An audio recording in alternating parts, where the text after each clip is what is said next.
विकास पाटील म्हणून ग्रामसेवक आहे, हा पाचोराचा राहणार आहे. ह्यांचं ओळख सचिन घुमाल म्हणून एक माणसं, चिंचोलीचं राहणाऱ्या माणसं क्रिकेट खेळत असताना त्यांचं ओळख झालं होतं. सचिन धुमालांनी हा ग्रामसेवकाला सांगितलं की तुम्ही जर पैसे आणला 2-3 तासात म्हणजे त्यांनी तिप्पट करणार, 1,00,000ला 3,00,000 होईल असे त्यांनी आमिष दाखवले होते.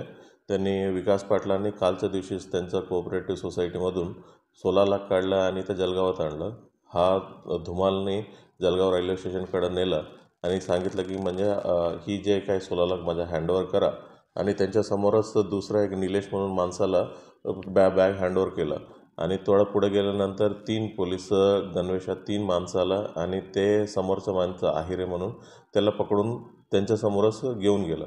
आणि नंतर घेऊन गेल्यानंतर हा धुमालनी ग्रामसेवकाला सांगितलं की पोलीस आता पकडून गेलेलं आहे, म्हणजे ही जे पैसे मिळणार नाही. जर पोलिसांकडे जर तक्रार करायला गेलं की कारवाई आपल्यावरती पण होऊ शकेल, चला आपण आता काय करायचं नाही आहे असं त्यांना थोडीफार धमकी देण्यासारखं सांगितलेलं होतं.